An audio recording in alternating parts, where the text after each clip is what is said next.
सुप्रभात छात्रों, हिंदी में आज हम पढ़ेंगे व्याकरण का एक और शीर्षक विराम चिन्ह। विराम का शाब्दिक अर्थ होता है रुकना।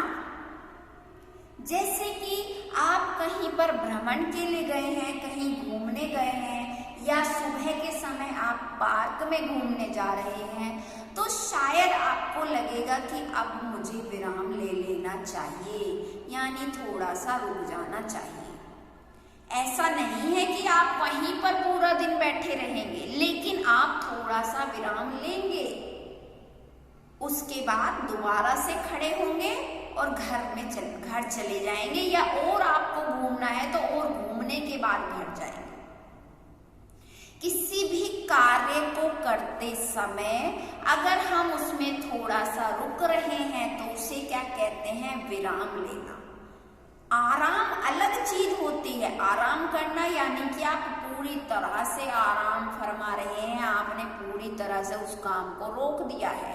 लेकिन विराम होता है कुछ समय के लिए रुक गए आप। इसी तरह से हिंदी भाषा में लिखते समय, बोलते समय तो आप खुद रुक जाएंगे, सामने वाला समझ जाएगा, लेकिन बात आती है जब लिखने की, तो लिखते समय उस वाक्य में विराम की प्रक्रिया को दर्शाने के लिए, यानी रुकने की प्रक्रिया को दिखाने के लिए हम जिन चिन्हों का प्रयोग करते हैं उन्हें हम क्या कहते हैं? विराम चिन्ह।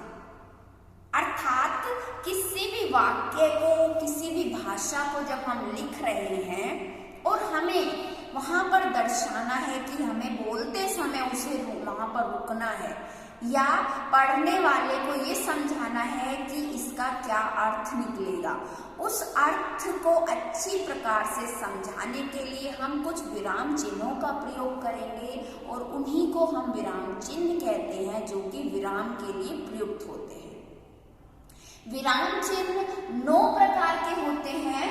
पूर्ण विराम चिन्ह, अल्प विराम चिन्ह, अर्ध विराम चिन्ह, प्रश्न सूचक चिन्ह, विस्मयादि सूचक चिन्ह, उद्धरण चिन्ह, योजक चिन्ह, निर्देशक चिन्ह और लाघव चिन्ह। सबसे पहले आज हम प्रारंभ करते हैं पूर्ण विराम चिन्ह।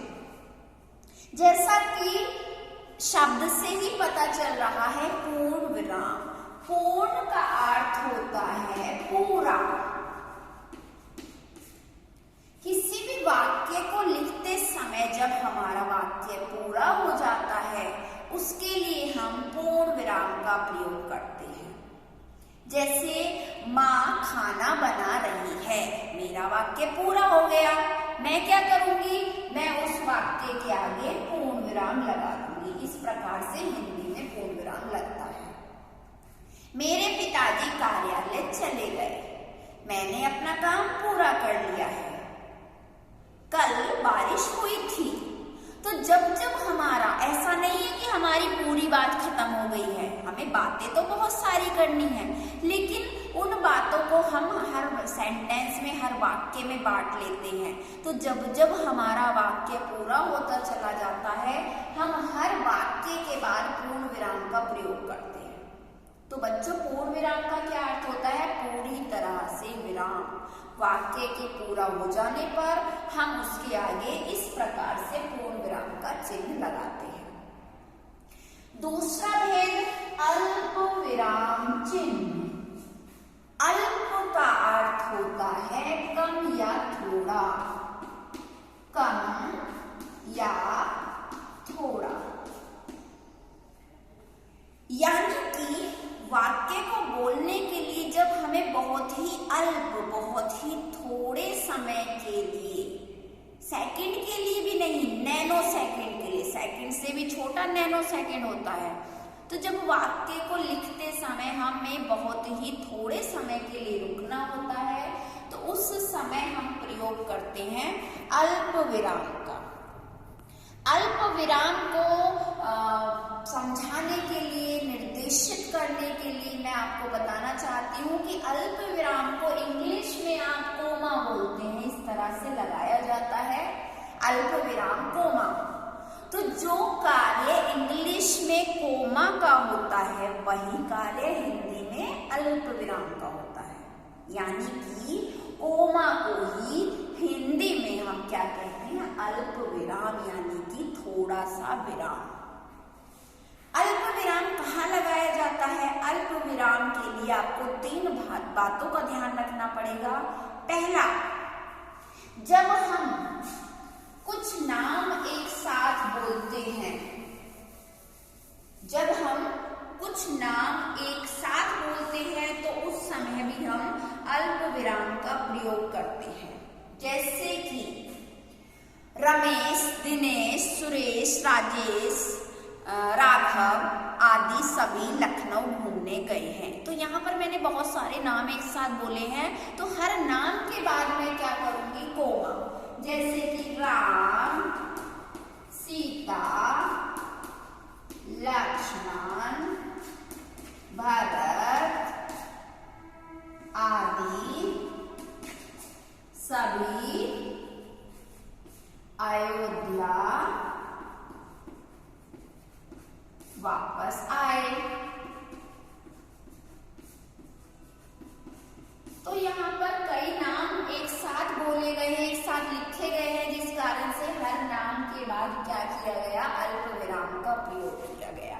इसके अलावा कई वस्तुओं के नाम भी हमें एक साथ लेने हैं। जैसे कि मेरी माँ बाजार से सेब, संतरे, मौसमी, अनार आदि लेकर आई। ठीक है। रसोई घर में चम्मच, कटोरी, गिलास, थाली आदि सभी अलग अलग रखे हैं। तो जब एक ही तरह की वस्तुओं के कई नाम हम एक साथ लिखते हैं तो उनमें अल्प विराम का प्रयोग किया जाता है हर शब्द के बाद। दूसरा, जब कभी हमें 2 वाक्यांश जोड़ने हों, यानी कि कोई बहुत बड़ा वाक्य है लेकिन उसके कई हिस्से हैं, वाक्यांश जब हमें जोड़ने हैं तो भी हम अल्प विराम का प्रयोग करते हैं। जैसे कि वाक्य बोला जाए कि इस कागज को हाथ में उठाकर थोड़ा सा दबा लो, उसके बाद फेंक दो। तो यहाँ पर वाक्य के मैंने 2 हिस्से कर दिए हैं। पहले मैंने बोला इस कागज को हाथ में उठाकर के बाद मैं अल्प विराम लगा दूंगी। फिर मैंने बोला थोड़ा सा दबाकर, बाद में फेंक दो। तो यहाँ पर 2 अल्प विराम का प्रयोग किया गया है, कागज को पहले उठाकर फिर दबाकर। इसके अलावा सूरज हमें गर्मी देता है, अल्प विराम, ऊर्जा देता है, अल्प विराम। इसके अलावा हमें रोशनी भी देता है, अल्प विराम।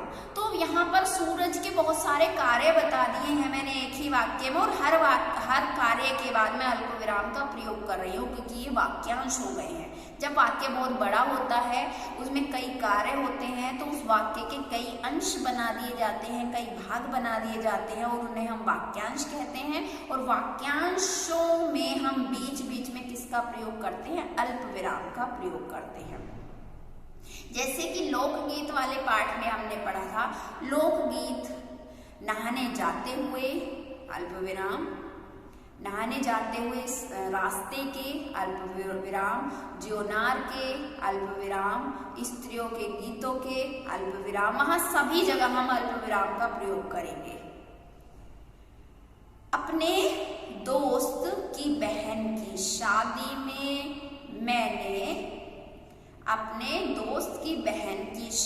में मैंने बहुत अच्छे से खाना खाया, अल्प विराम, नृत्य किया, अल्प विराम, गाना भी गाया, अल्प विराम, तथा मैंने खूब मस्ती की। तो इस प्रकार से बच्चों हमें बहुत सारे जब वाक्यांश बताने हैं एक ही वाक्य में, तो हम अल्प विराम का प्रयोग करते हैं। ये दूसरी बात हो गई। तो पहली बात क्या है, अल्प विराम जब हम एक ही तरह के कई शब्द एक साथ बोलते हैं तब लगाते हैं। दूसरा, जब हम वाक्यांश कई जोड़ते हैं एक वाक्य में तब हम अल्प विराम का प्रयोग करते हैं। तीसरा, जब कभी हम किसी का संबोधन करते हैं, संबोधन के लिए हमें हे और अरे नहीं लगाना, अब हमें नाम लेना है। राघव तुम्हें मम्मी बुला रही हैं, तो जब मैंने राघव लिखा है तो ये राघव संबोधन है, यहाँ पे मैंने अल्प विराम लगाया और फिर मैंने बोला तुम्हें मम्मी बुला रही है, राघव तुम्हें मम्मी बुला रही है। इस प्रकार से संबोधन के बाद भी हम अल्प विराम का प्रयोग करते हैं कुछ वाक्यों में। इसके अलावा जब कभी हमें किसी प्रश्न का उत्तर देते समय शुरू में हाँ या नहीं लिखना है, तो उस हाँ या नहीं के बाद भी हम अल्प विराम का प्रयोग करके उत्तर लिखेंगे। जैसे आपसे प्रश्न पूछा जाए क्या तुमने अपना काम कर लिया है, तो आप उस प्रश्न का उत्तर लिख रहे हैं तो आप लिखोगे हाँ, हाँ के बाद अल्प विराम, हाँ मैंने अपना काम कर लिया है। हाँ के बाद अल्प विराम लगाया और आगे वाक्य लिख दिया।